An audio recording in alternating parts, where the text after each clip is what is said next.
Muito bem, muito bem. Está começando mais uma temporada do Conectando, aquele projeto gostoso que a gente tem aqui, que a gente traz vários profissionais de várias vertentes do design. E hoje eu estou muito feliz que eu vou conversar com um cara fera, um cara que posso dizer assim que já tá lá onde tu quer chegar, tá lá onde tu quer chegar. Então aproveite esse bate-papo.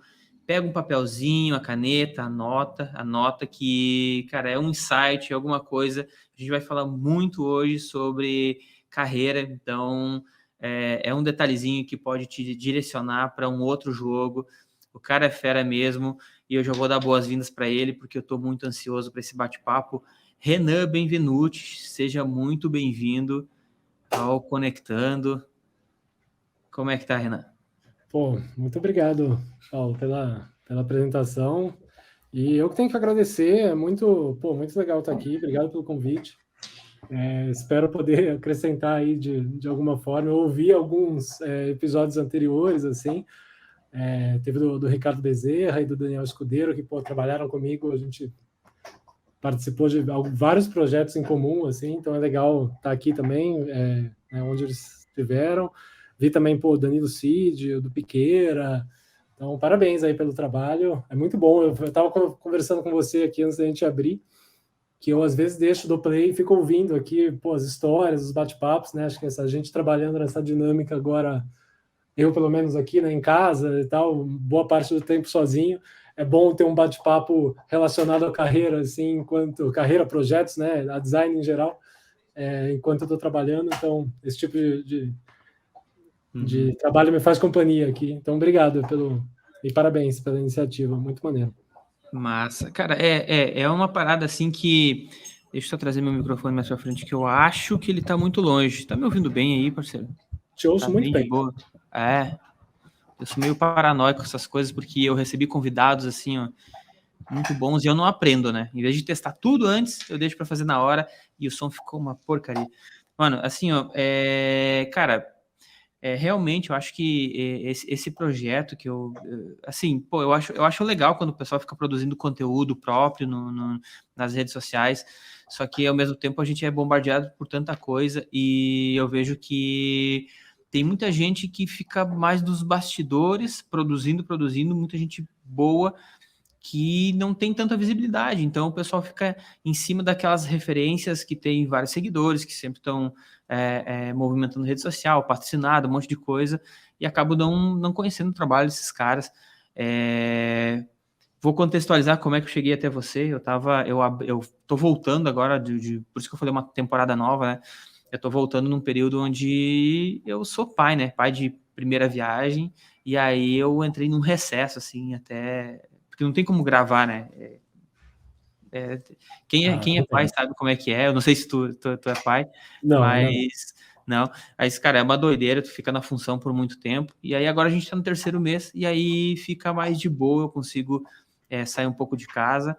E aí resolvi voltar. Abri uma caixa de perguntas no Instagram e o pessoal começou, tipo, quem você gostaria de ver? E o pessoal começou a indicar, até que alguém indicou você.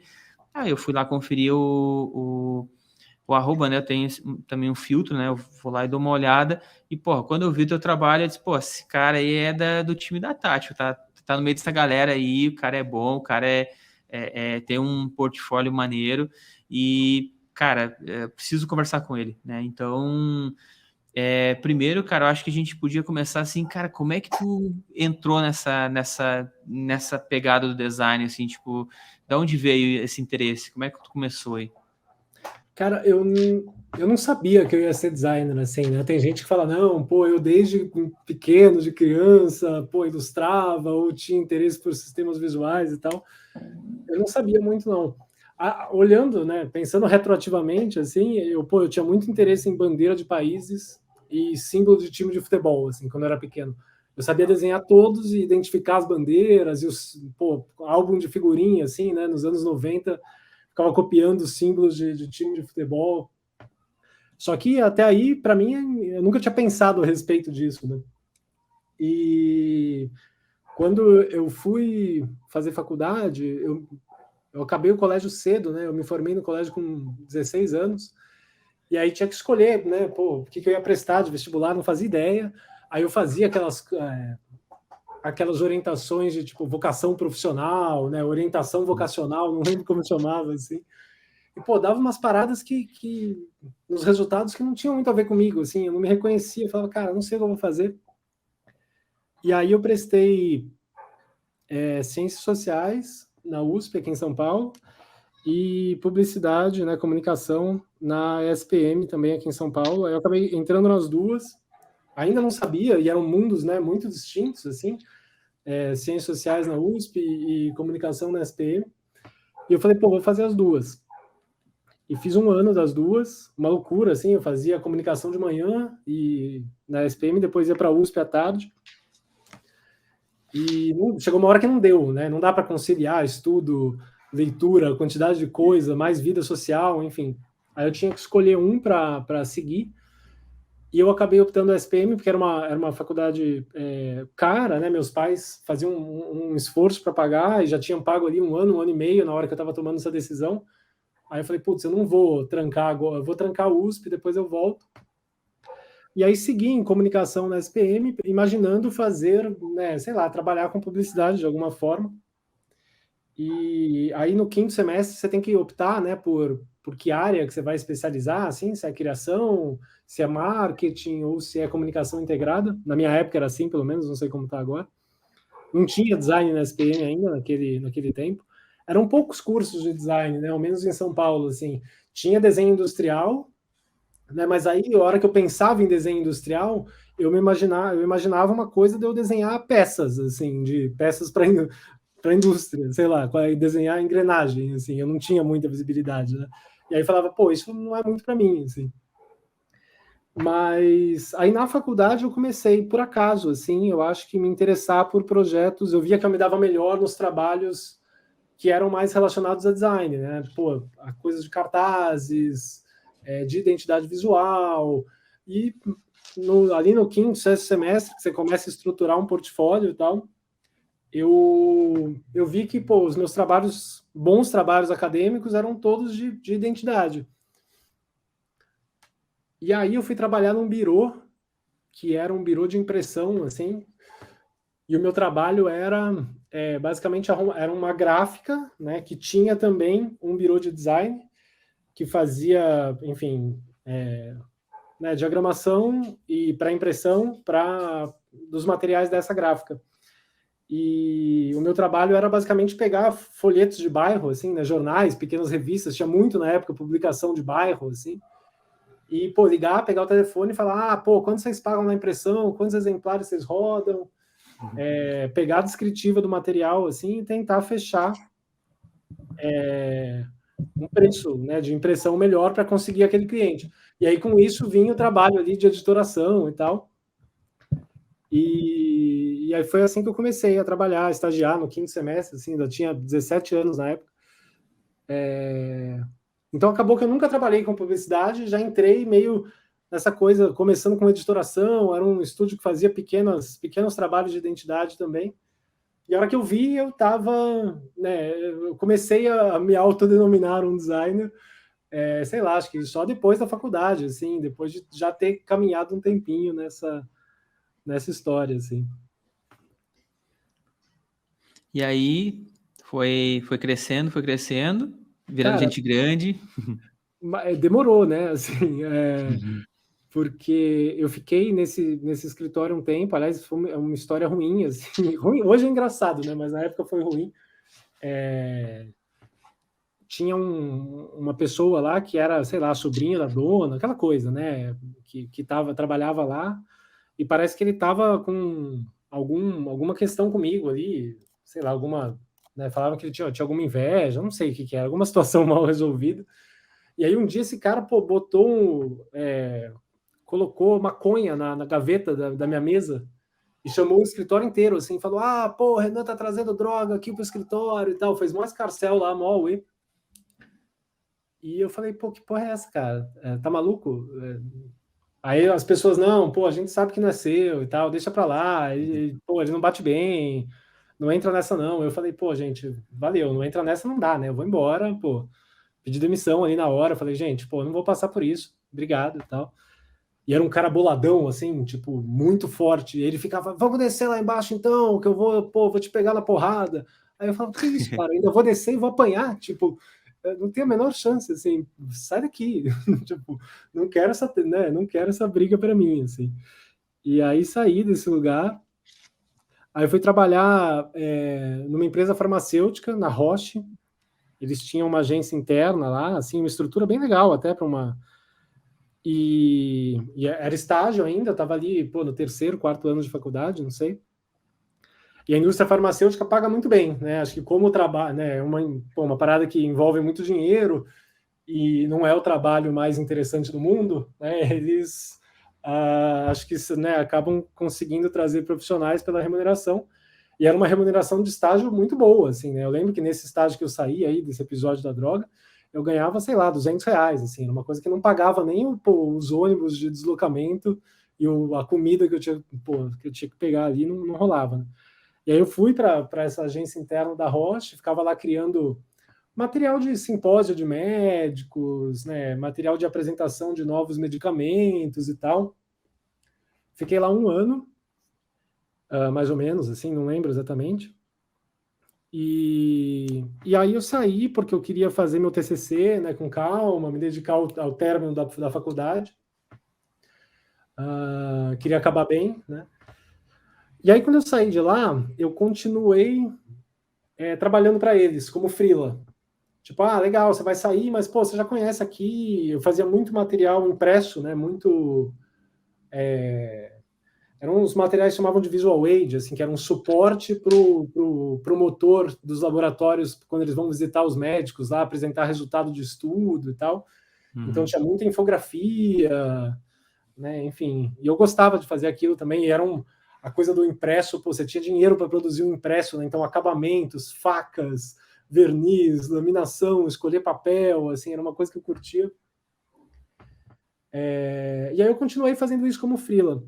E nessa, tinha um amigo que morava no meu prédio, assim, no prédio dos meus pais, que ainda morava com eles, e ele estava fazendo a mesma coisa, né? Estava se formando também, fazendo trabalho para a cervejaria Kaiser, que depois virou Fens, acho, depois virou Heineken, mas tinha algumas marcas, assim, algumas nem existem mais, né? Tinha Kaiser, Sol, Xingu, Bavária, enfim, tinha algumas cervejas, assim, no portfólio, e ele fazia material de ponto de venda, né, para esses clientes. E a gente trocando ideia, né, discutindo ali, pô, como é que tá, como é que não tá, o que tá virando. Ele falou, pô, vamos juntar forças aqui, vamos trabalhar junto, vamos... E a gente começou trabalhando junto na casa da mãe dele, assim, de noite, depois da faculdade, se encontrava ali, juntava os trabalhos.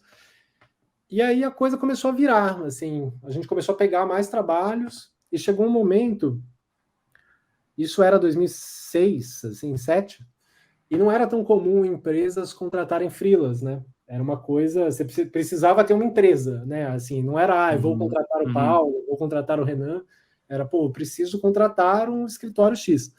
E a gente criou lá um estúdiozinho, falando, não, agora a gente se apresenta aqui com esse nome. E aí a coisa, pô, começou a virar, a gente ficou...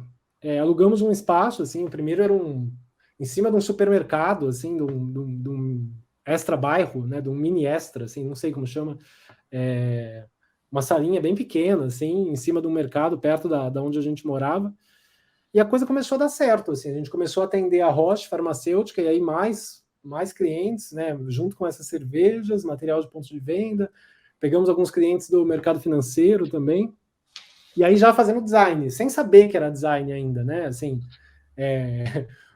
porque a gente nem chamava, acho que a gente chamava, pô, um estúdio de comunicação estratégica, nem lembro o que era, assim, mas no fundo a gente fazia trabalhos editoriais e de material de peças de ponto de venda, assim, e tinha muita coisa da produção gráfica, assim, né, muita prova, impressão, cor, material, né, era bastante essa dinâmica. E a gente ficou 6 anos com esse estúdio, e foi super legal, assim, depois cresceu, a gente, pô, alugou uma casa muito maneira, assim, e, pô, contratamos, tinha 4, 5 pessoas trabalhando com a gente, assim, todo mundo certinho, registrado, pagava legal, E eu lembro de pensar nessa hora, pô, vai ser fácil, né? Vai ser fácil. Eu acabei de me formar, já tenho aqui o meu, né, o meu estúdio, pô, tô trabalhando com gente que eu gosto, fazendo trabalho legal, conseguia ganhar um dinheiro, assim, tava, pô, falei, legal, né? Que transição tranquila da faculdade e tal. Só que muito difícil, assim, né? A gente sem experiência nenhuma de administração, né? Uma coisa é você saber, sei lá, né? Saber um pouco de design na época, eu nem sabia muito. Mas aí você começa a envolver, pô, você tem 5, 6 funcionários para gerir, né? Para pagar, para lidar com ambições ali de carreira, questões, pô, do próprio imóvel, né? Da casa, da proprietária, de reforma, da logística, né? Pô, às vezes tá no meio do dia lá, pô, acabou o papel higiênico. Pô, acabou o papel higiênico, é você que vai comprar, né? Assim, você fala, beleza, vou parar aqui, vou comprar e já volto. E lidar com contador, fluxo de caixa, imposto. E a gente não sabia nada, assim, com banco, né? Às vezes tinha que, pô, pegar um empréstimo lá para pagar a folha e tal. E a gente, depois de um tempo, sem muita experiência nisso, quase meio que quebrou, assim, porque a Roche que a gente atendia fechou, a divisão farmacêutica no Brasil que a gente atendia, ficou só com oncologia, e a gente não conseguiu entrar, enfim. A Fenza foi comprada pela Heineken, e na hora da compra, pô, trocou o sistema lá de pagamento deles, trocou, né, enfim, trocou departamentos, e eles perderam uma nota nossa lá, sei lá, e de um trabalho que a gente tinha feito, e falaram, ó, a gente não reconhece esse projeto, quem tá, né, o contato de vocês não tá mais aqui, a gente não tem como pagar essa parada. E eu lembro que eles, pô, a gente não, então a gente vai protestar, e eles, não, se vocês protestarem, vocês são desomologados automaticamente da nossa lista de fornecedor, né? Essa relação que é um pouco abusiva, né, de uma grande empresa com um pequeno fornecedor, né? O cara, pô, numa nota fiscal ali de, sei lá, 30, 40 mil, ele podia me quebrar, né? Naquela época, pô, isso pagava ali um mês do escritório e foi muito ruim, assim. A gente não, acho que nem recebeu esse projeto. Aí nisso, pô, tivemos que voltar para uma casinha menor, né? Cortar parte da equipe e dar esse passo atrás, assim. E nesse momento de passo atrás, o meu sócio, na época, também recebeu a notícia que ia ser pai. E aí, nisso, pô, as prioridades dele mudaram, né? E eu tava, pô, falando, não, vamos rever, vamos atrás de clientes maiores, vamos entender o que a gente quer fazer. E ele falou, cara, agora eu preciso pagar as contas do meu filho. Assim, pô, ferrou, né? Você pai, também pai de primeira viagem, era jovem ali, falou, pô, eu preciso ter uma casa, eu preciso juntar dinheiro pro meu filho, eu vou topar qualquer trabalho aqui, assim, não qualquer trabalho, né? Mas o foco dele e por um motivo muito justificável e compreensível, mudou, né, assim. E aí a gente separou, eu falei, cara, pô, eu acho que eu vou buscar outro caminho aqui e tal. E aí eu já me entendia enquanto designer, assim. Nesse momento eu já sabia que eu queria trabalhar com design. Eu lembro que aí eu fui fazer um processo de coaching profissional, né, na época, isso 2000 e, sei lá, quando, 8, 9, né? Não tinha essa peste, essa coisa do coaching, era uma disciplina que estava começando, eu nem sabia direito o que era e tal. Falei, pô, tô meio perdido aqui, vou fazer um processo de coaching. Não sei o quanto ajudou, o quanto não, mas eu lembro de fazer uma lista, assim, em algum momento, dos escritórios que eu gostaria de trabalhar, né? E aí que eu fui começar a pesquisar mais, assim. Eu lembro de colocar lá, pô, a Tátil, a Design com Z, a Future Brand, enfim, alguns dos escritórios, né, que a gente conhece. E aí então eu falei, pô, esse é o lugar que eu quero estar, assim, né? Com isso que eu quero trabalhar. E aí eu saí, pô, comecei a fazer uns freelas e tal. Nessa época eu já morava sozinho, aí, pô, tava difícil, não virava freela, não sabia onde buscar, assim. Aí tive que meio que entregar o apartamento, cheguei a encaixotar tudo, assim, na minha casa, falar, pô, vou voltar a morar com os meus pais e tal, não tem como. E E aí, na hora, eu consegui, assim, fechar 1 ou 2 projetos e tal, mas já estava com a casa encaixotada, assim, mas abri tudo, pô, fechei, ufa, né, não vou precisar entregar. E meus pais me ajudaram também um pouco nesse momento, assim.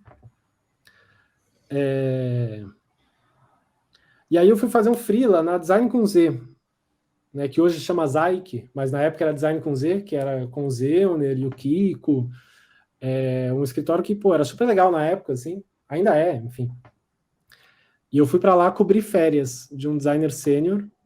Era um contrato de 1 mês. Ah, vem para cá. E eu lembro que eu fui falando, pô, eu não posso perder essa chance aqui, né? Porque eu não tinha experiência suficiente para entrar como designer sênior num lugar, num daqueles escritórios que eu listei, assim, né? Mas ao mesmo tempo já tinha alguma experiência, já tinha 20 e poucos anos, já morava sozinho, não queria, sei lá, voltar atrás, né, disso, então precisava entrar ali pelo menos como pleno sênior em algum lugar.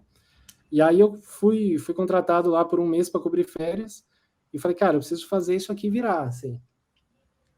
E aí deu certo, eu fiquei lá 1 ano, né, era só para cobrir férias de 1 mês, e aí eu aprendi um pouco da dinâmica de um escritório mais estruturado, assim, né, de processos, de equipe. Eu fazia muito Natura, que foi ótimo para mim, assim, eu acho que Natura foi uma escola para muita gente, assim, da nossa geração, porque era uma empresa com valores e com uma ética muito forte, que orientava o trabalho, e também com muita produção, né, de impresso, de caixa, de presente, de embalagem, de comunicação. Então foi um bom aprendizado, assim. E aí, por conta disso, eu fui trabalhar na Tátil. Uma das pessoas que trabalhava comigo na Design com Z, né, a Fernanda, que era atendimento, era negócios, enfim, foi para a Tátil, falou, hey, tem uma vaga super legal aqui, você não quer vir? Eu falei, pô, eu topo. E eu lembro de chegar na entrevista da Tátil, assim, a minha entrevista foi com o André Coelho, o André Moreira, que, pô, é um designer sensacional, assim.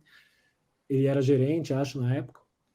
E eu falei, André, pô, eu quero muito vir para cá. Tinha acabado de ser revelada a marca olímpica, né, do Rio 2016. No Réveillon, lá, acho que isso era 2012, 13, por aí. Eu sei que tinha acabado de ser revelada, né, a marca olímpica. E eu falei, André, pô, eu quero muito vir para cá e eu quero vir para fazer uma carreira, assim, eu quero vir ficar um tempo. Eu não quero ficar, pô, 6 meses, 1 ano e ir para outro lugar. Eu quero vir para cá e ter um tempo suficiente para eu, né, desenvolver o meu trabalho aqui e poder, né, acrescentar com o escritório acrescentar para mim e tal. Enfim, aí, pô, no final essa coisa se concretizou, né? Eu fiquei 8 anos na Tátil. Cheguei lá para trabalhar na equipe de Natura como designer sênior. Fiquei algum tempo trabalhando com Natura.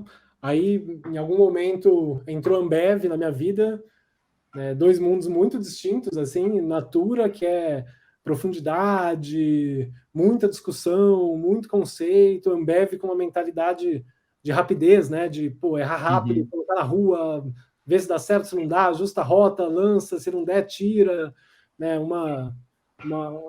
Produtos bem diferentes, né? Também, assim, um de, pô, cerveja, consumo mais massa, o outro um outro mercado e um outro público.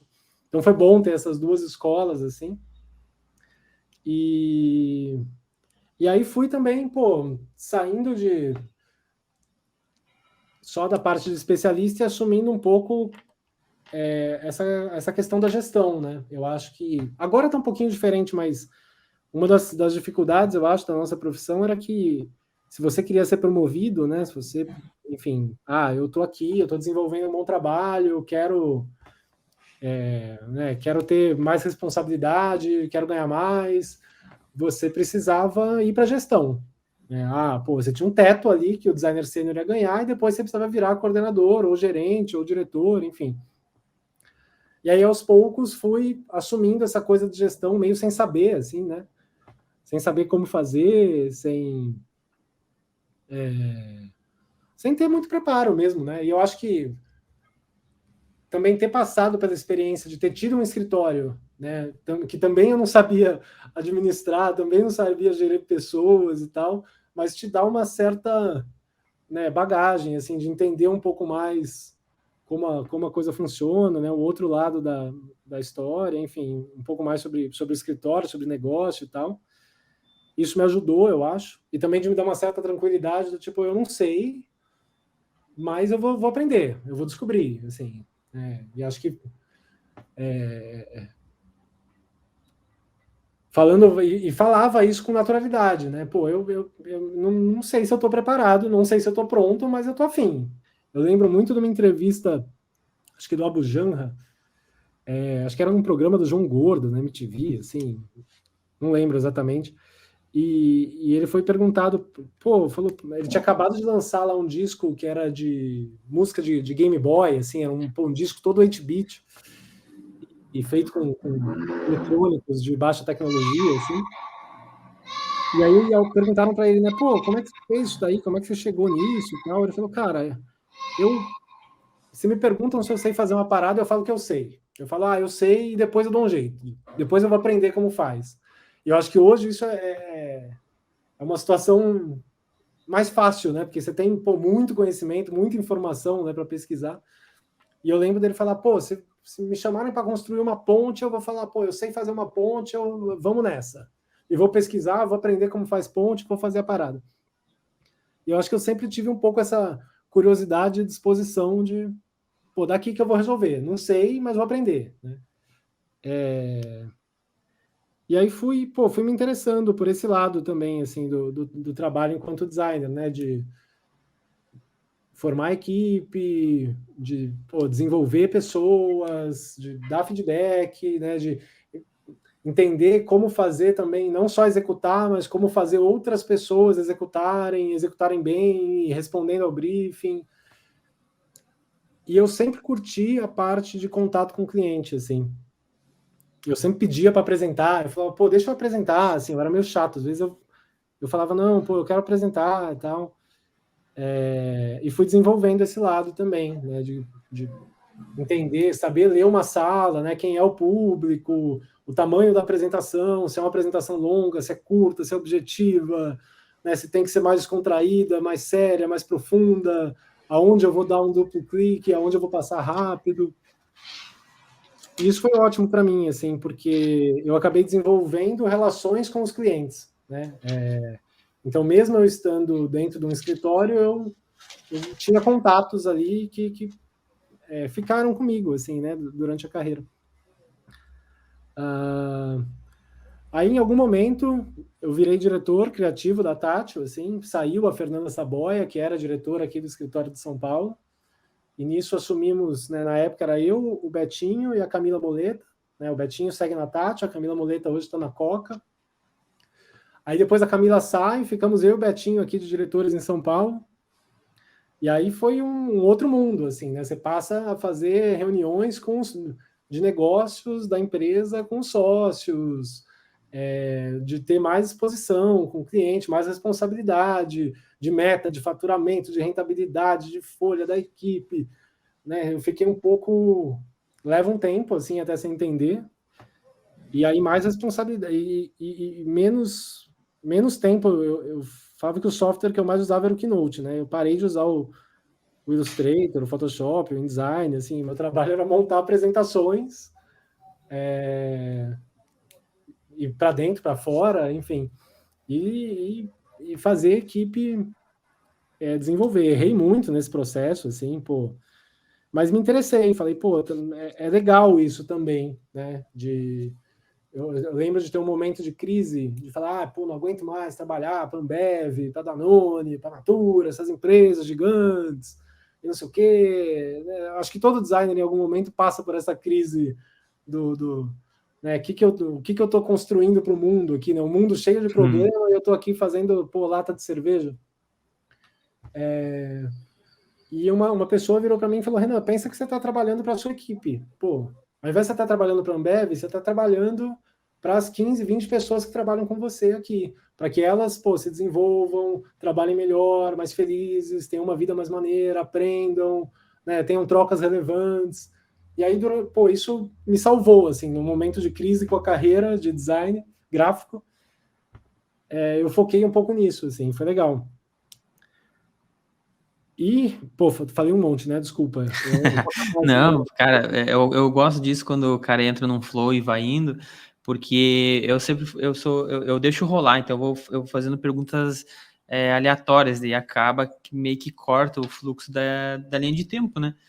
Mas, cara, muito, muito massa isso, porque assim, pô, tu fala numa naturalidade assim, trabalhou com marcas gigantes, né? E tu fala com uma naturalidade assim, e muita gente almeja trabalhar com essas marcas, mas não tem ideia da potência que tu tem que ter para carregar a responsabilidade, e é um outro nível de conversa, um outro nível de apresentação, que nem tu falou, né? Cara, tu falou sobre gestão de pessoas, cara, gestão de, assim, criar é fácil, né? Agora, você fazer gestão de designers, você coordenar a equipe, eu acho que é a parte mais complexa, né? Porque tu tem que entender o que essa galera tá pensando, qual que é as dificuldades e tudo mais, né? Não, e a transição é muito difícil, né? Porque você faz parte ali da patotinha de designers e que, pô, você almoça lá e fala, pô, não, porque o chefe tal lá, meu diretor, putz, me ferrou aqui, não, porque o cara não sei o quê, a pessoa não sei o quê, pô, tô cheio de trabalho aqui e tal. E aí, de repente, você tá nesse lugar, né? Você deixa de ser, você vira a vidraça, né? E eu lembro de uma hora, pô, ir reclamar com a Patrícia Pinheiro, né, que era uma das sócias da Tati, assim, eu entrei na sala dela, era a minha sala de desabafo, às vezes. Falei, pô, Paty, não dá, caramba, tão lotado aqui, não tá legal. Eu nem lembro quais eram as minhas reclamações, assim. E ela falou, ué, fala com o diretor de criação. E eu não sei se ela falou aquilo lembrando que era eu ou não, porque eu já tinha. E eu falei, caraca, pode crer, isso é responsabilidade minha agora, né? Eu que tenho que resolver essa bucha aqui, né? Dessas questões internas. E aí, pô, né, o relacionamento de trabalho muda também, né? As pessoas que às vezes você não é mais chamado para almoçar, você tem um grupo de WhatsApp sem você, assim, e que é natural e tem que ter mesmo, mas você fica meio, pô, qual é, galera? Eu tô aqui ainda, né? Assim, eu sou igual, não mudou, mas muda, né? Muda, você tem que aprender a. E é difícil, pô, fiz besteira, assim, né? Não leva um tempo até você conseguir. E acho que é um aprendizado contínuo, enfim. E aí eu fiquei, sei lá, eu tinha um pouco de facilidade com idiomas também, assim, né, com inglês, com espanhol e tal, e eu acabei assumindo alguns projetos internacionais na Tátil. A Tátil estava olhando para o mercado global, né, já tinha alcançado um nível de excelência que, pô, era pau a pau, assim, com escritórios, né, renomados globais e tal, conseguia competir, e com uma vantagem de preço, né, pelo câmbio, porque para quem está na Europa ou nos Estados Unidos, contratar um estúdio brasileiro, às vezes é mais barato do que contratar um estúdio local, e para quem está no Brasil é ótimo, né, porque você recebe numa moeda que está valorizada e, né, os seus custos estão em reais. Então tinha uma ambição assim de estruturar esses negócios internacionais. E nisso a gente ganhou uma concorrência global de Danone de embalagem, que eu estava à frente. E à frente meio por acaso, assim, para essa coisa do idioma mesmo. Tipo, pô, tinha que montar um workshop em Paris lá para uns clientes. E aí eu era o único, pô, diretor criativo ali que estava disponível, que podia, né, conseguia tocar esse workshop em inglês e tal. Eu falei, não, vamos lá, vamos fazer. E acabou que virou um super cliente para mim, assim, eu trabalhei 2 anos, 3 anos com Danone nesse projeto. Aí fui para Paris, trabalhei de lá 2 anos, 2 meses e pouquinho, assim, e trabalhei do escritório da Danone, assim. E aí era aqueles escritórios abertos, assim, né? E eu lembro que eu dividi a mesa com a VP de marketing e o diretor de marketing global, assim, né? Que era a Luciana Feres, que é brasileira, pô, sinistra, muito boa, e o Javier, e os dois eram incríveis. E essa dinâmica de eu, né, passar a trabalhar de dentro do cliente, assim, entender o que era uma reunião de conselho, de board, a cara do CMO quando passava, né, a postura do CEO ali, essa dinâmica de dentro de um escritório, entender aonde o calo estava apertando, como eu poderia ajudar, né? Porque eu ficava num lugar e falava, gente, me fala aí, como eu posso ajudar? E aí era, me ajuda com essa apresentação aqui, não, faz um mock-up disso para mim, não, estrutura esse plano aqui. Isso me deu muita experiência também, assim, de entender, às vezes, quando o cliente te liga e pede um negócio urgente, de você saber lidar, tipo, o que é que você precisa mesmo, né? Qual é a urgência? E saber se conectar num nível pessoal também, né? Porque eu acho que isso ajuda muito.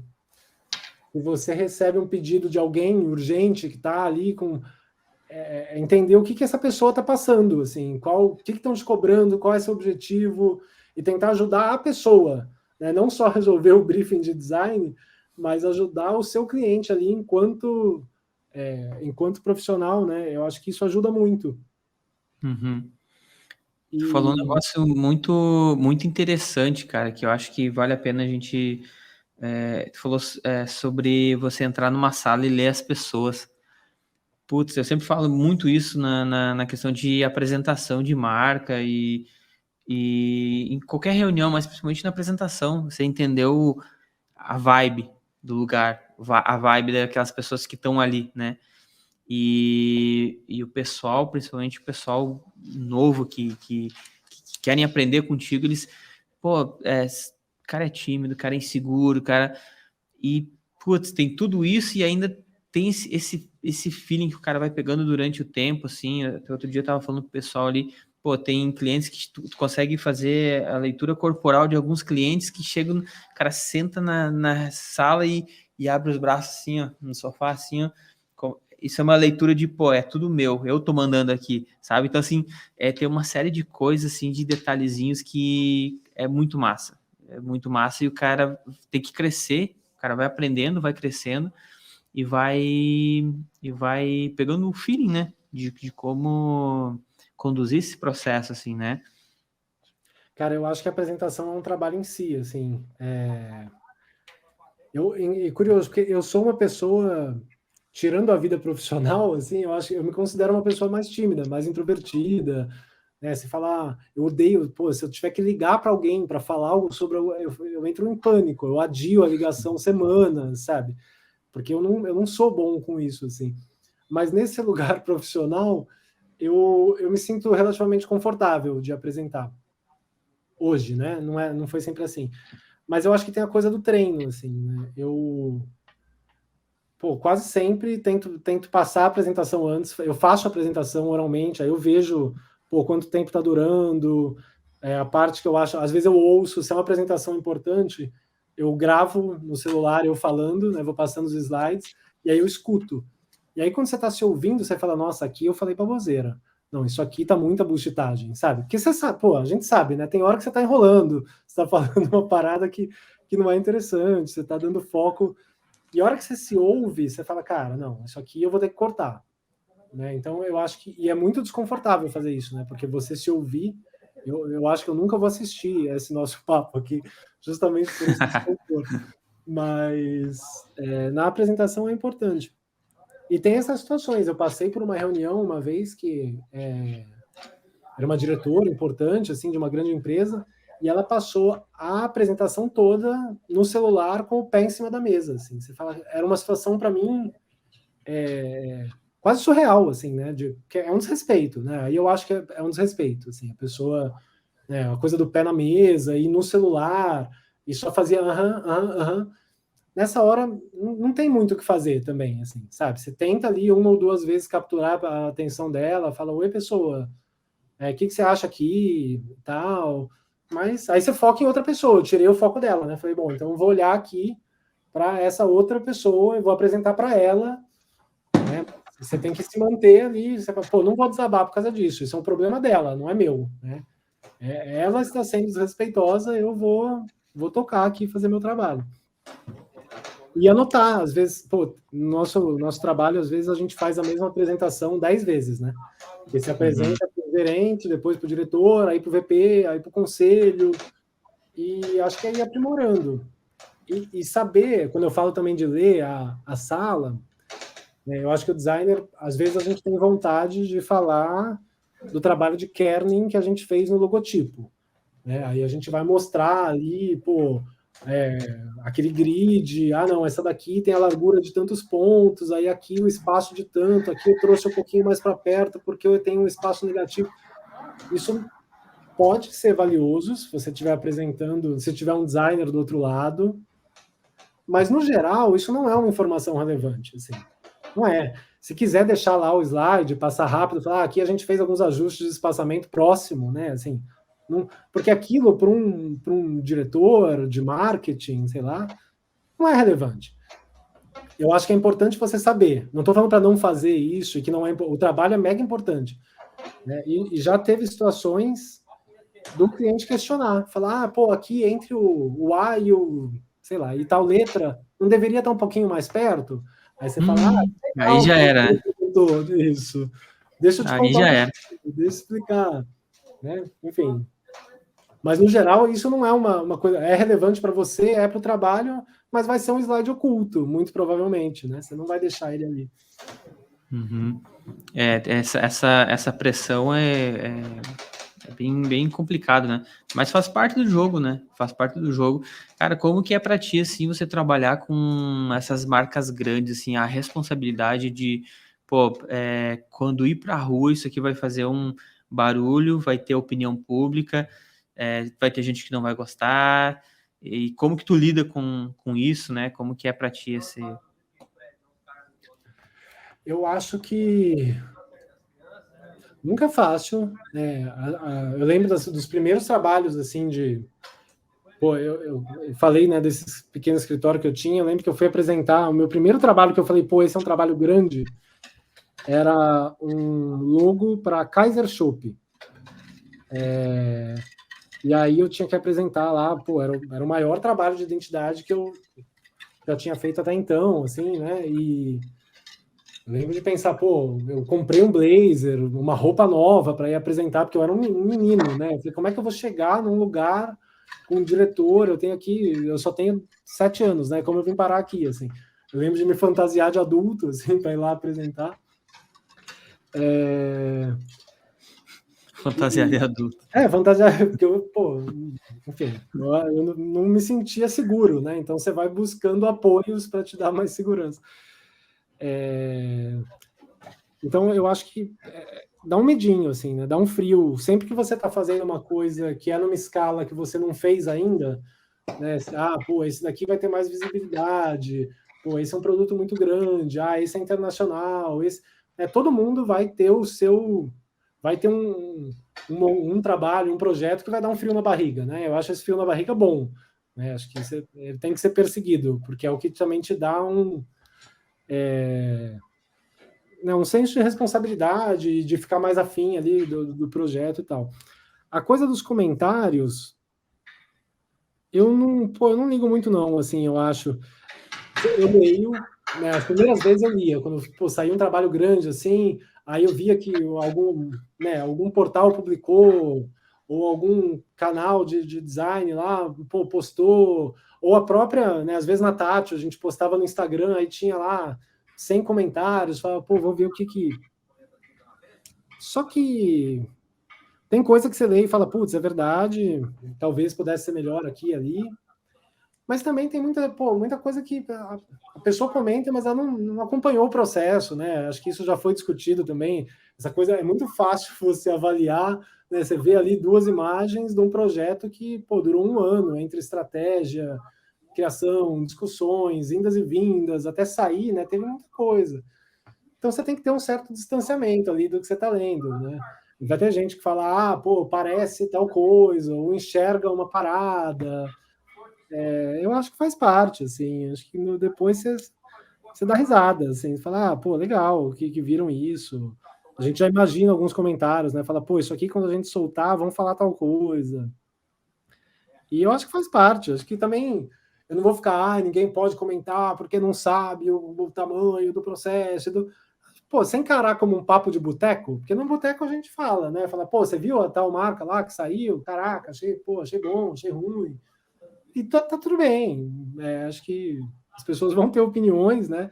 E o nosso trabalho, cara, é subjetivo, assim, não tem jeito. Por mais que tenha estratégia, tenha parte técnica, tem um lado que é meio emocional ali, que a pessoa ou se conecta ou não, depende do repertório dela, do referencial que ela tem, das coisas que ela curte, que ela já viu. Não tem jeito, assim, né? Alguém vai dar porrada, e eu acho bom. Também acho que você faz um trabalho que é muito seguro, que ninguém fala, pô, achei esquisito isso daí, talvez você esteja seguro demais, né? Numa zona muito safe, assim. Acho que tem um lado de um desconforto e de estar num lugar que alguém fala, pô, que escolha tipográfica é essa? Que parada esquisita. Talvez seja uma boa coisa ouvir isso, assim, né? Acho que se gera um estranhamento ou alguém não curte, parece um bom sinal. Assim. Uhum. Ô, Renan, a gente tá falando de cliente grande, né? E o pessoal fica. Assim, ó, eu tô olhando teu site aqui, ó, a gente vê no teu portfólio, né? E o site, cara, depois eu vou compartilhar, que eu adorei esse template aqui, realmente muito maneiro. A gente tem Skol, Vibra, Danone, Embraer, Sistema B, XP Investimentos. Putz, são clientes assim que, cara, não tem o que o cara questionar. O cara são marcas que a gente convive, são marcas que a gente admira e tudo mais. Mas e aí? E agora? Para onde vai? Né? Tipo, qual que é teu próximo desafio? Tem algum projeto que tu pensa assim, pô, mas eu queria, sei lá, pegar uma marca X para trabalhar, queria ter ela no meu portfólio. Qual que é a ambição de um cara que nem você que já trabalhou com essas marcas aqui? E sabe que tem o lado. Você fala, pô, não dá para questionar e tal, mas tem questionamento, né? Porque às vezes tem gente que me chama, né, quer bater um papo, aí fala, pô, mas eu tenho aqui uma coisa que eu queria que fosse mais experimental, é um projeto editorial, é uma parada cultural, é para um museu, e você só faz trabalho, pô, grande, corporativo e tal. Então também tem o lado, é o designer careta, né? Assim, é o cara que vai fazer os projetos, né, que não tem, sei lá, não tem uma cara mais ousada ou mais experimental e tal. Então tem o lado, e aí você fala, pô, não, eu adoraria fazer, quero fazer também. Acabou que a vida me levou para projetos de uma escala maior. E aí, assim, o site eu fiz nesse momento de transição, né? Quando eu estava saindo da Tátil e começando a carreira independente. Aí nunca mais atualizei.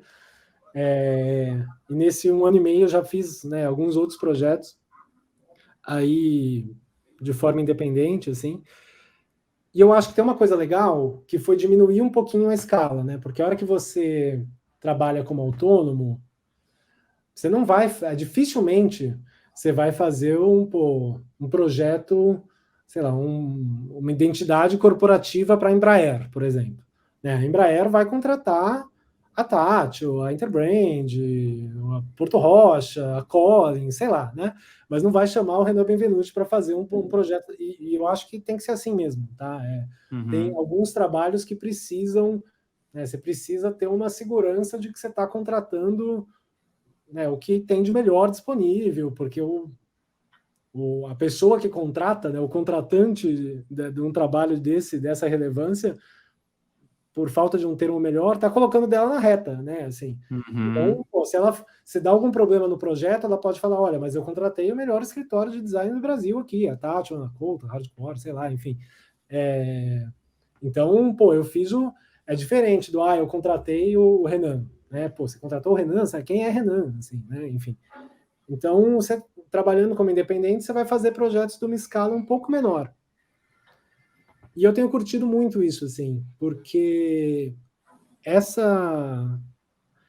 trabalhar com projetos de uma empresa de médio porte, assim, tem uma coisa de você ter o contato com o tomador de decisão. Assim, eu fiz um projeto recentemente, está no Behance, mas não está no site, para uma empresa que chama Care, né, de cosmético, então é Care Natural Beauty, e acho que foi o primeiro projeto assim que eu fiz nessa novo momento de carreira, e que foi muito legal, porque quem me chamou era um investidor da marca que eu trabalhei, que ele é uma pessoa do global da Ambev, né, da ABI, da AB InBev, e ele falou, pô, Renan, eu tenho aqui uma marca que eu invisto e, pô, eu não tenho dinheiro para contratar um super escritório, mas eu vi que você está trabalhando sozinho, pô, eu queria fazer com você o projeto, então que bom, pô, será que a gente não consegue viabilizar? Então tem essa coisa, né, do que eu falei antes do relacionamento, eu estava dentro de uma estrutura, mas tentando criar relacionamentos pessoais, né, também com os clientes, porque isso segue, né, aí o cara, pô, eu não queria contratar a Tátil, mas esse é um projeto que talvez eu não tenha o investimento possível. Esse, né? Isso. E aí ele me chamou, fui trabalhar com ele, e aí eu conheci, né, fui conhecer as sócias fundadoras, né, a Paty e a Lu, e, pô, duas mulheres, assim, sinistras, muito legais, com uma visão muito clara do negócio, do que elas queriam, do que elas precisavam, a marca num momento já com alguma maturidade, assim, de já ter testado, já ter seu público, ter produtos muito bons. E aí a gente, né, eu montei um time, porque era um projeto que envolvia estratégia e conteúdo também. Então eu chamei a Júlia Hayad para trabalhar comigo, que é minha companheira de vida e profissional em alguns momentos também, que, pô, é uma estrategista brilhante. E a Maria Pia Parente, como, né, uma dupla ali de estratégia e de linguagem verbal. Então eu tinha um time muito sênior, né, pô, 3 pessoas, cada um com a sua responsabilidade, e contato direto com as duas donas, né, com as fundadoras. E aí foi um projeto grande, porque teve estratégia, posicionamento, né, enfim, atributo, pilar, aí redesenho de logo, né, essa era a marca antiga da esquerda, aí um pouquinho acima. Então tinha, que a hora que a gente olhou, a gente falou, pô, tem essa, chama care, né, tem essa coisa do cuidado, elas têm uma preocupação muito grande, assim, com a cadeia produtiva, com os produtos, com a coisa da beleza limpa, com os insumos. Então tem uma delicadeza em todo o processo, assim, uma certa gentileza em como elas fazem as coisas. A marca fala de coisa, né? Chama Care, fala de cuidado. E o logotipo era duro, né? Uma caixa alta meio Eurostyle, assim. Aí tinha essa coisa espelhada que eu ficava tentando entender, né? Por que o RE tá flipado e ao contrário? Uhum. E a gente chegou num conceito juntos, assim, estratégia e conteúdo, que era coisa da gentileza potente. Então, pô, elas são muito gentis e cuidadosas com o processo todo, mas elas são mulheres muito poderosas, assim, elas são educadas, finas, elegantes, mas elas montaram uma empresa, pô, de muito sucesso, fazendo negócios de um jeito gentil, né? Aí a gente, pô, essa coisa da gentileza potente levou aí na solução de logotipo para essa coisa meio unicase, né? Então é combinar essa construção de caixa alta ali do C e do R, né? Que vinha da marca antiga também, né? Então você tem a coisa da austeridade da caixa alta, né? Mas, pô, vamos trazer o A e o E minúsculos, porque aí a gente consegue inserir um pouco mais de curvas, né? Realçar um contraste ali, uma coisa um pouquinho mais fina. Então, aí, acho que veio essa coisa do como o conceito às vezes inspira, né? Realmente inspira. Então, pô, a hora que a gente tinha uma frase, né, de Carta de Amor da Maria Bethânia, que era: sou como a haste fina que qualquer brisa verga, mas nenhuma espada corta, né? Que fala justamente sobre isso, assim, pô, é uma haste fina, né, que qualquer vento vai entortar, vai dobrar, mas, pô, ela não corta, nenhuma espada corta. Então, acho que exemplificava bem essa coisa da gentileza que é poderosa, assim, né? Então a gente tentou trazer isso para o desenho de marca, para a linguagem como um todo. E aí foi um projeto, pô, muito legal por conta disso, contato direto com as donas, e com, né, tinha também o time de marketing envolvido, a Letícia, foi ótima, mas as reuniões eram com tomadores de decisão. Então, pô, é menos intermediário, o processo é mais tranquilo. Eu tive que adiar a primeira apresentação, não estava boa ainda, né? Não estava satisfeito. Eu peguei o telefone e falei, gente, consigo mais de uma semana? Estou trabalhando aqui, mas ainda não está no ponto. Aí, pô, claro, não, vamos nessa, não é um problema, né? Porque eu fui franco, falei, pô, dava para apresentar, mas podia ficar melhor. Isso num estúdio com uma multinacional, você fala, pô, não tá legal, vou precisar adiar. Aí é 10 pessoas no processo, aí alguém que vai falar, não, tem uma reunião, com a reunião, com a reunião. Enfim, então eu estou curtindo essa escala um pouquinho menor agora, sabe, de trabalho com empresas que têm, pô, e essa coisa de você poder escolher um pouco mais o cliente, né? Eu estou trabalhando com uma marca de beleza limpa, que eu, pô, respeito pela cadeia máximo, sustentabilidade, que, pô, nas contratação das pessoas, dos fornecedores, dos insumos. É legal, né? Você sabe que você está ajudando um negócio que é um negócio que você quer ver prosperar, que faz sentido prosperar, né? Que não é sempre que dentro de uma estrutura, trabalhando para multinacional, que isso vai acontecer, né? Muito massa, cara. Muito bom mesmo. Curti bastante. E, cara, como que você se organiza hoje para... Tá falando que tá trabalhando em casa, né? Para atender teus clientes. Como que você... Agora a gente tá numa época um pouco diferente de quando tu empreendia lá no início, né? Então, e agora tu tá de forma independente. Como que tu se organiza? Como é que é teu processo? Eu ainda estou aprendendo, né? Assim, eu acho que faz 1 ano e meio. Acho que eu tive alguns momentos, assim, quando eu comecei a trabalhar, eu falei, bom, ok, né? Eu saí da Tati, eu fiquei uns 2 meses descansando, que era fim de ano. Aí eu falei, bom, janeiro, ok, vou começar a trabalhar. Aí começaram a aparecer projetos e você fica primeiro feliz, né? Falar, legal, pô, estão aparecendo coisas. Aí você fala, pô, preciso fechar, né? Porque eu não sei se isso vai aparecer de novo. Eu não sei se, né, se vou conseguir me sustentar, então vou botar para dentro, vou pegar. E aí você pega muitos projetos. Eu, pelo menos, caí nessa cilada. E que também é assim, você manda 10 orçamentos, pensando, pô, vão fechar 2, 3, eu consigo lidar.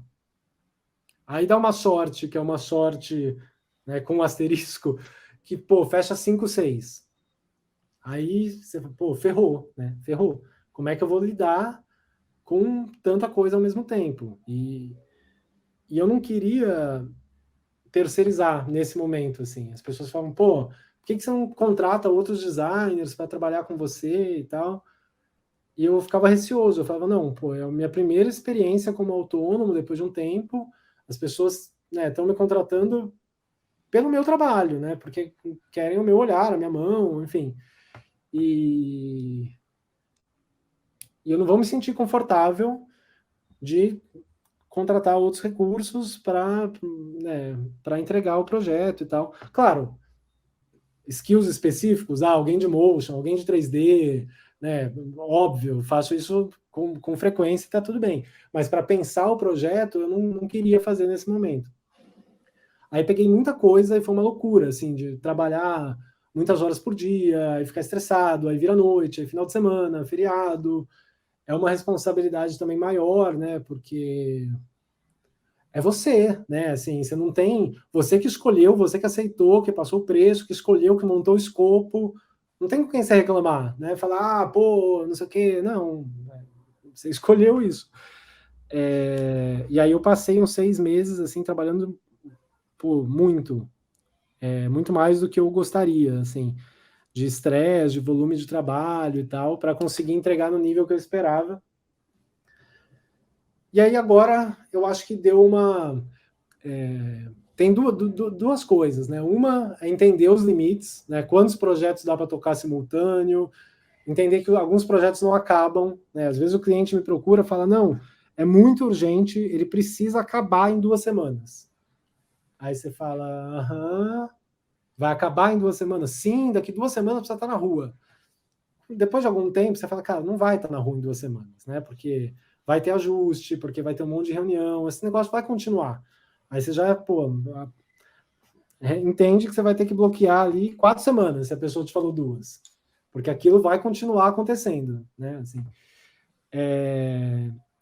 E hoje, acho que eu tô com uma dinâmica melhor. Eu voltei a fazer esporte, né? Então, pô, virou uma parada mais sagrada, assim, para mim.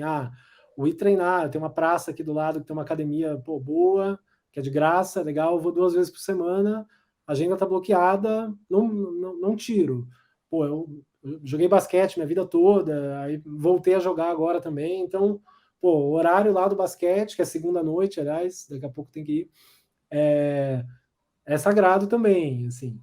Aí eu adotei um cachorro, o Inácio, tá aqui dormindo na poltrona. Que bonitinho. E aí também, pô, os passeios dele, não tem o que fazer, é um cachorro grande, cheio de energia, eu preciso sair com ele 2 vezes por dia, pelo menos, para ele correr e tal, senão ele fica maluco. Então, aí você vai entendendo essa rotina, assim, eu posso ter 2, 3 projetos simultâneos que eu vou conseguir, pô, fazer esporte, passear com o cachorro, ter alguma vida social. Acho que esse é o lado bom, assim, depois de um tempo eu consegui estruturar isso, assim.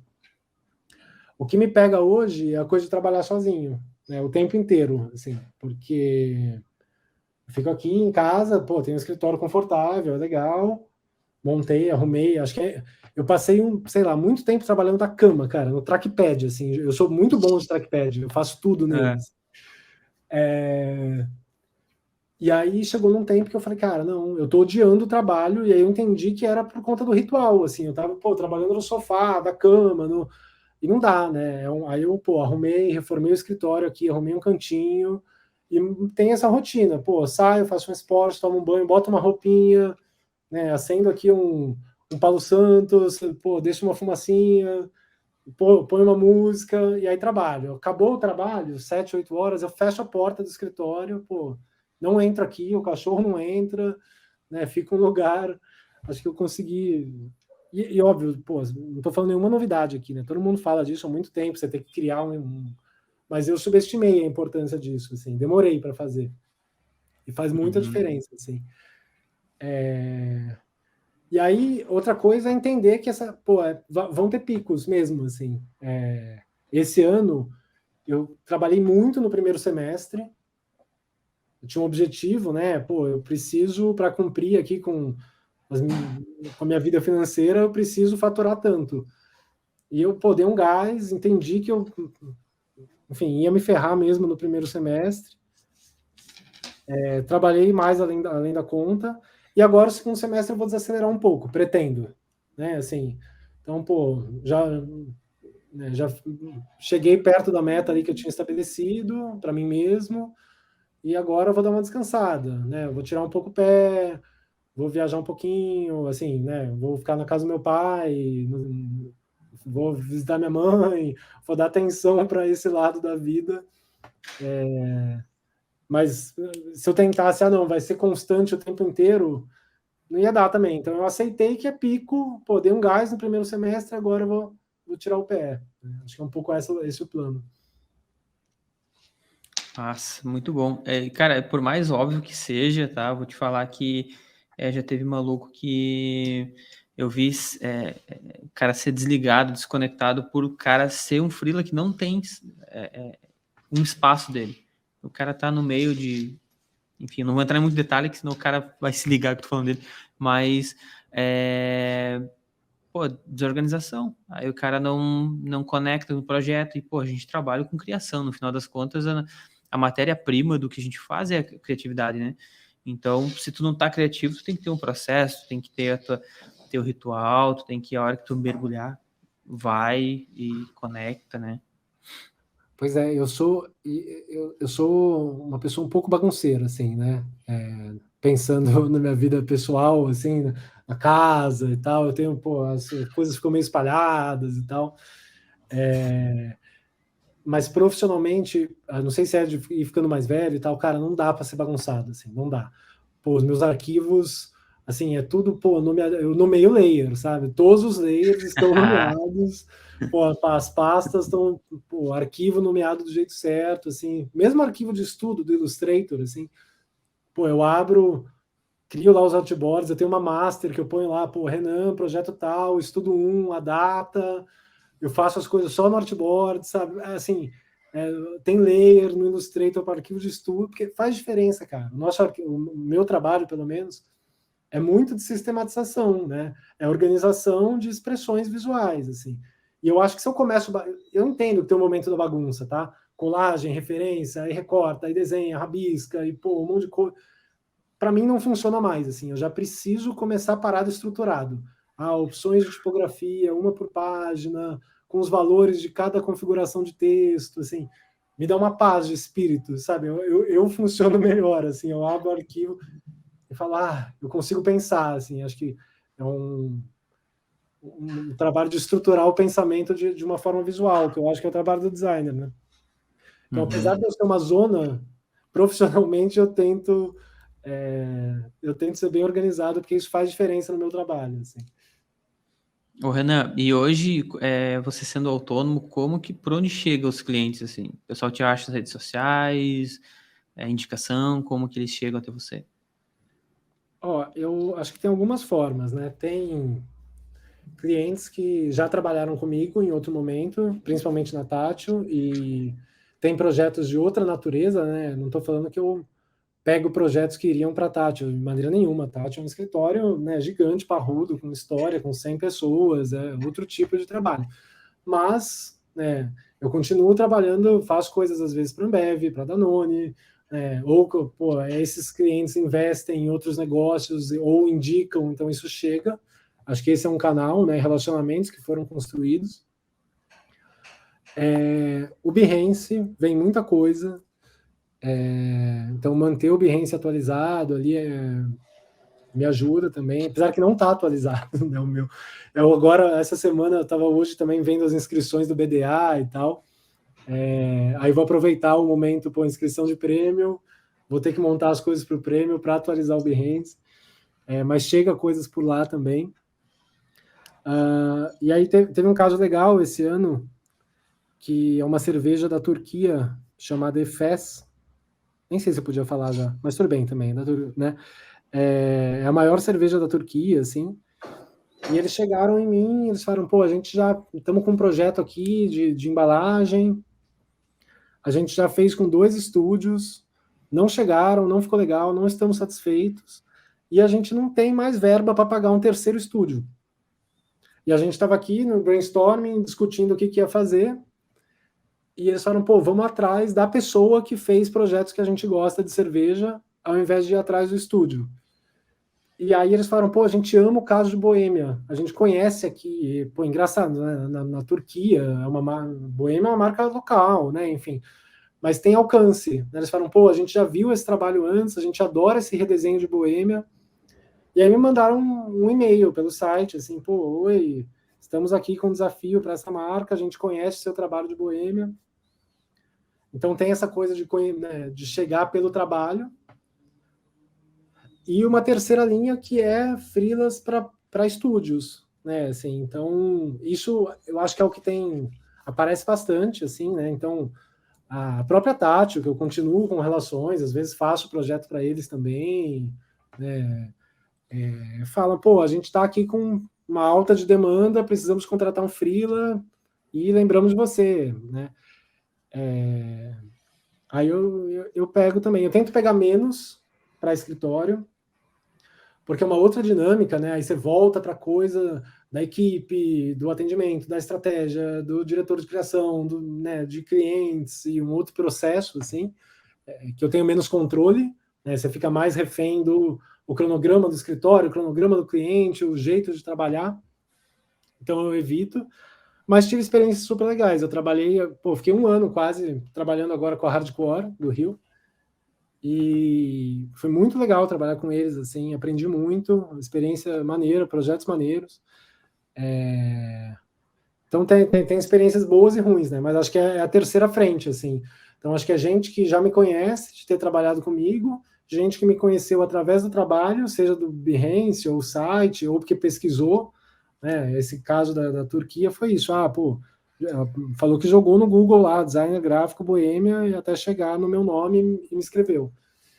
Ou isso, né? Escritórios que estão, né, que tem esse costume de contratar profissionais sob demanda, quando a demanda é alta, chama um freela.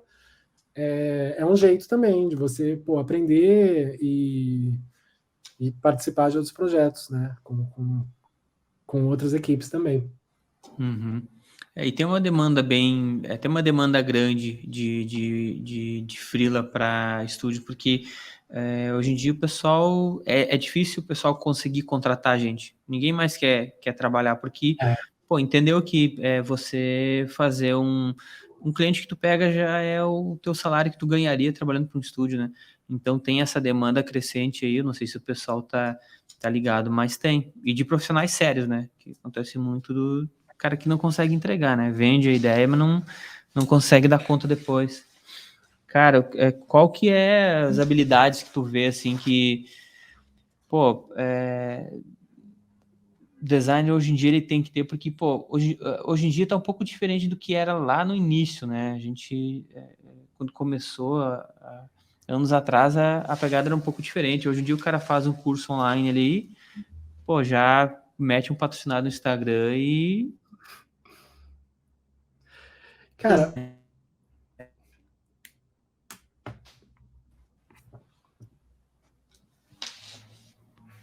acho que a minha conexão ficou um pouquinho ruim aqui, mas já voltou. Deu um pico.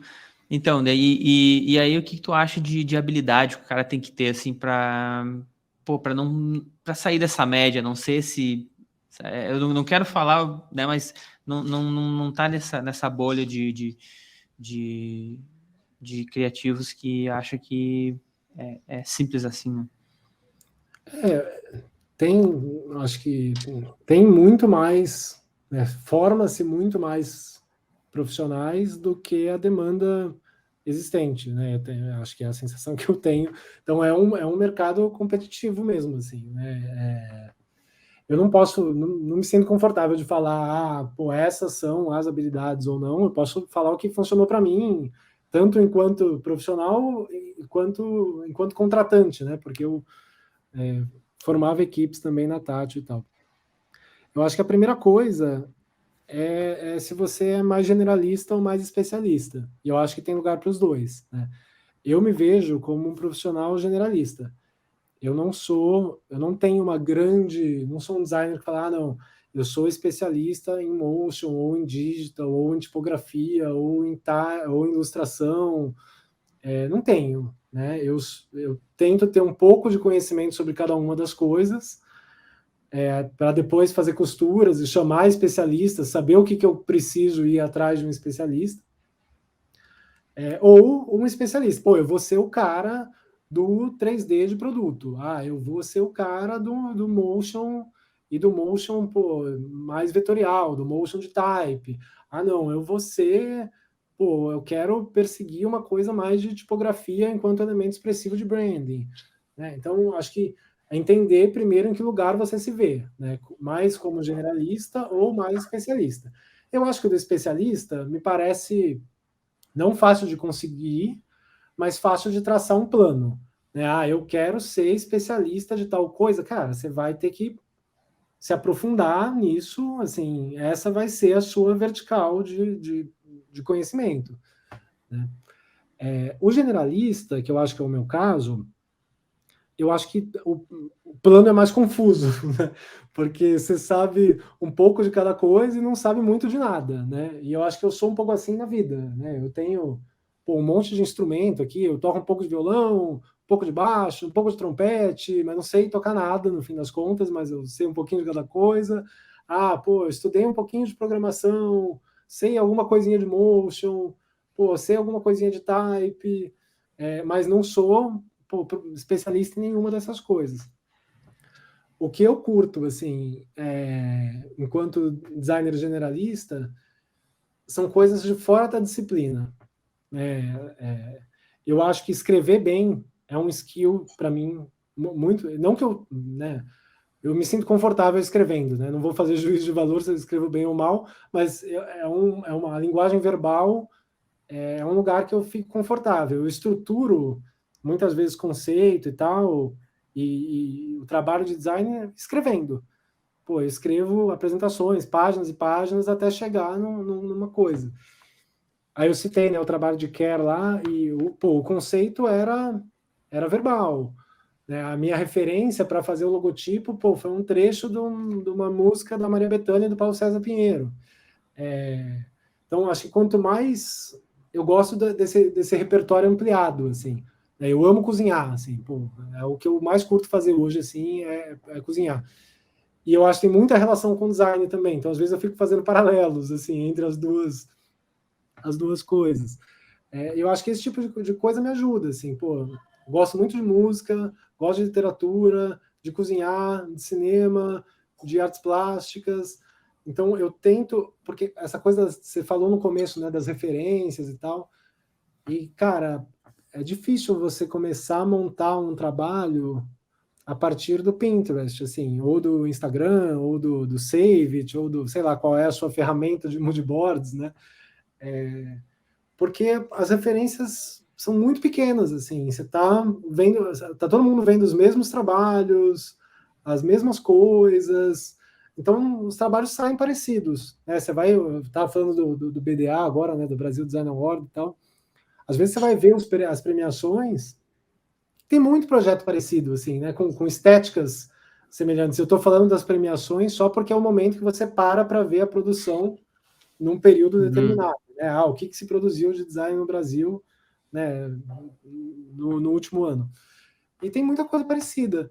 E eu acho que um jeito de sair dessa roda das mesmas referências é esse, aí buscar inspiração em outras paradas, assim.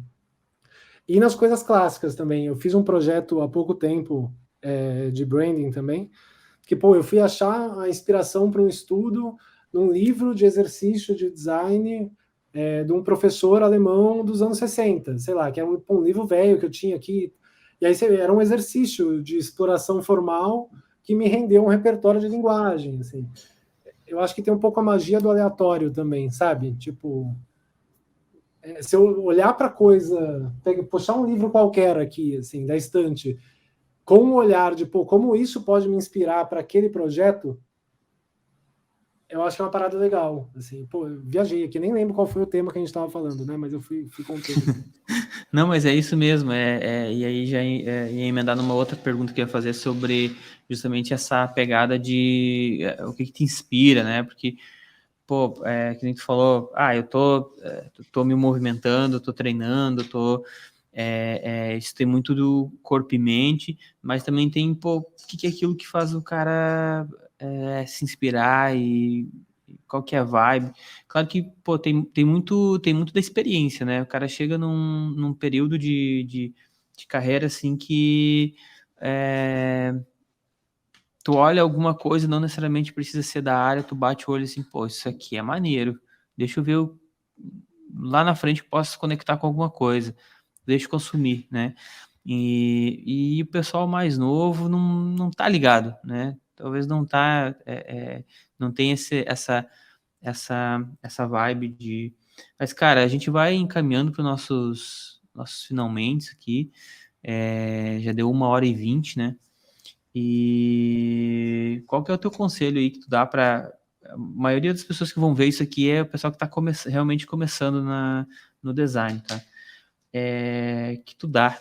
Qual é o conselho que tu dá para essa galera? Imagino que, pô, a gente ganhou um alcance aí que todos vão conseguir te escutar. Qual que é o conselho que tu daria para essa galera?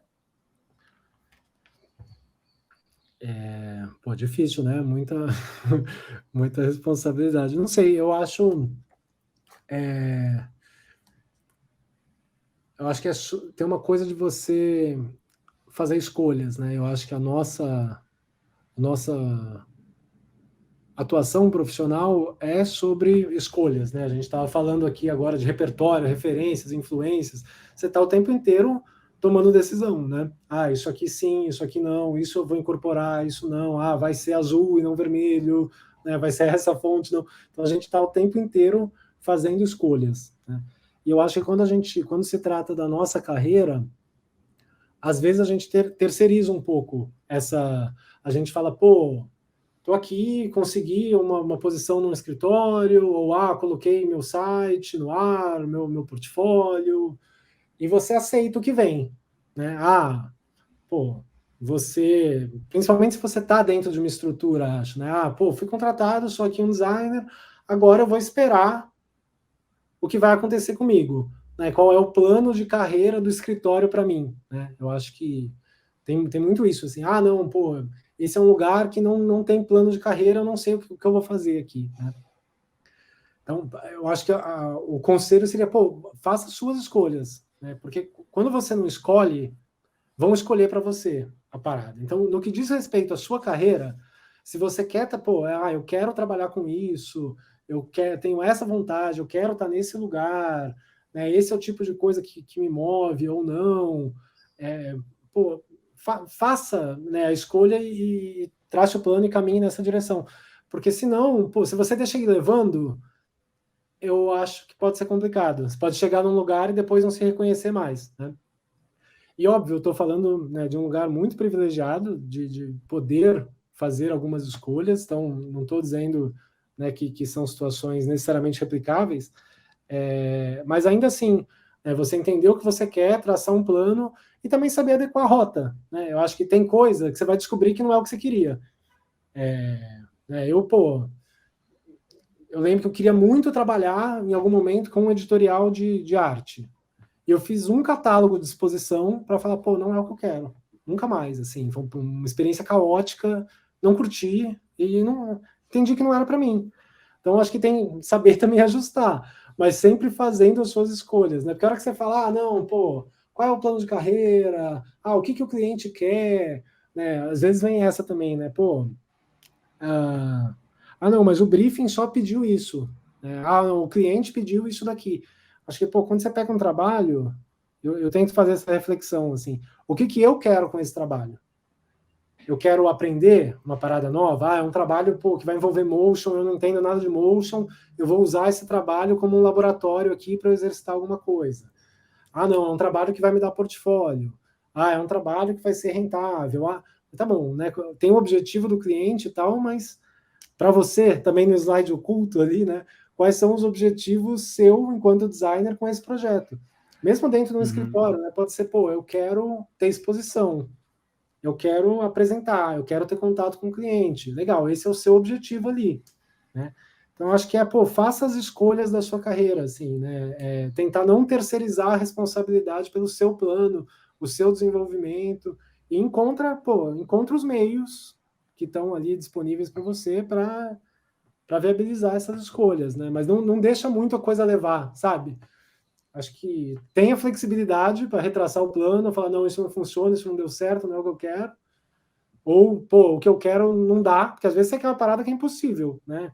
Se eu falar hoje, eu quero ser diretor global da Pentagram. Legal.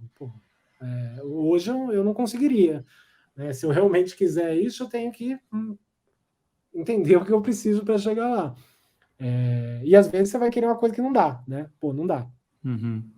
Mas eu acho que é sobre isso, fazer escolhas e estar flexível para recombinar o jogo com você mesmo. Assim.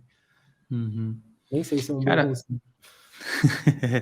Não, cara, eu acho muito válido, tá? Eu acho muito válido porque a gente está no momento no momento que o nosso cenário, pelo menos algumas bolhas, né?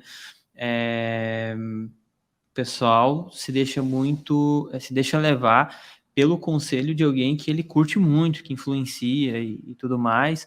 E essas escolhas muitas vezes é direcionado, né? Então tu absorve aquilo e é isso que tu falou, faz você, né? Eu não lembro quem que fala isso, vai fazer merda, mas faça a tua merda, não faça de outros, né? Faça do teu jeito. Eu acho muito válido. E, Eu acho válido. se faltar um asterisco, assim, acho que é muito bom isso que você falou. E, cara, faça coisas, sabe? Faça, porque tem muita gente falando e teorizando e produzindo pouco, né? Eu acho que se você tem a ambição de ser... Acho que o designer é sobre fazer coisas, né? Projetar coisas.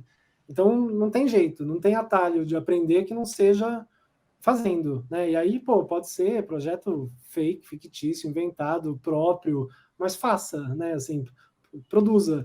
E vai ter muita coisa ruim. Eu olho os meus trabalhos antigos, assim, tem uns que eu tenho vergonha. E é parte. Você vai fazer um monte de coisa ruim até fazer uma coisa razoável, né? Não tem outro jeito. Igual cozinha. Né? A quantidade de prato que eu já fiz horroroso, assim, mal, que deu errado, que aí na 10ª vez que você faz, acertou, né? Entendi. Enfim. Cara, esse paralelo com a alimentação é muito maneiro. Tem acho que é Chef's Table no Netflix. Putz, que lá é design, cara. É muito foda. E não é só porque o trabalho mas é tu separar os ingredientes. É o mesmo processo de criação que a gente faz. Separa os ingredientes, vê o que conecta com o que. Tem que ter a sensibilidade de não colocar uma coisa demais. E vai indo e vai gerando. E no final tem que dar aquela porrada, né? Tem que fazer valer. Emocionar, né? Eu acho que tem esse paralelo também, assim, tanto a comida quanto o design, por mais técnico que seja, se a parada não emociona, né? Se chega um prato na sua mesa, pode ser do chefe, com 1000 técnicas, pô, você deu uma garfada, se aquilo não te levou para algum lugar, você não fechou o olho, não adianta nada, o storytelling, a técnica, no final do dia você tem que olhar a parada e emocionar, né? Assim, sentir alguma coisa, assim. Uhum. Isso é muito bom. Tem que levar para algum lugar o trabalho mesmo. E é o que você falou, a escolha dos ingredientes, né? O Fred Gelli da Tati falava, pô, a comida italiana é farinha, tomate, manjericão e queijo. Só que você faz 258 pratos com farinha, tomate, manjericão e queijo, né? As variações possíveis a partir... E eu acho que o projeto de design eu tento olhar muito assim também. Quais são os ingredientes? Pô, é cor, a tipografia, é uma forma e... Legal. É isso que eu vou usar, cara. São essas 4 coisas, mas eu vou fazer 300 receitas, né, a partir desses poucos ingredientes aqui. Acho que esse é o trabalho poderoso de design também. Uhum, é bem nessa. Cara, queria te agradecer. Eu sei que o tempo é corrido, principalmente para o cara que trabalha por conta, né? O cara que trabalha sozinho. Um dia de trabalho um dia sem trabalho é grana que não entrou, né? Não, mas Então, refletir sobre a atuação é trabalho também. Eu fico muito feliz de estar aqui. Obrigado. Cara, queria te agradecer aí por disponibilizar teu tempo e ensinar. Eu espero que quem assista pegue alguma coisa, cara, volta a assistir de novo, compartilha com quem tu acha que faz sentido, porque, pô, ter um cara do teu gabarito que já tem a experiência que tu tem, tá abrindo aí o que pensa, como que faz, como que pensa, não é para qualquer um. E eu agradeço muito por tu ter topado essa nossa jornada. Eu tenho certeza que é só o primeiro, né? Só a nossa primeira bate-papo aí. Acho que a gente foi até de boa, foi leve, né? Foi suave, assim, não foi muito pegado. Não, pô. Cortou aqui de novo, foi mal. Eu que agradeço e, enfim, se alguém, né, quiser trocar uma ideia sobre algum tópico, algum trabalho, pô, me manda mensagem no LinkedIn, no Behance, e-mail, onde for, eu geralmente vejo, respondo. Se não der na hora, é porque eu tô em algum momento maluco, mas eu respondo e eu adoro bater papo, então fiquem à vontade, tô por aqui. Massa. Eu vou fazer um encerramento aqui e aí a gente já volta a conversar lá nos bastidores, eu e você. Muito Valeu? obrigado. Cara, então é isso. A gente finaliza aí nossa nossa volta, né, dessa temporada do Conectando, e hoje a gente conectou com o Renan. E, cara, eu vou colocar as redes sociais dele aqui, todos os links abaixo no vídeo. Segue lá, acompanha o trabalho do cara. Eu acho que vale muito a pena. E é isso. Compartilha esse vídeo, dá o like aí, vamos espalhar esse nosso canal para outros criativos. E até a próxima. Valeu, grande abraço, tamo junto.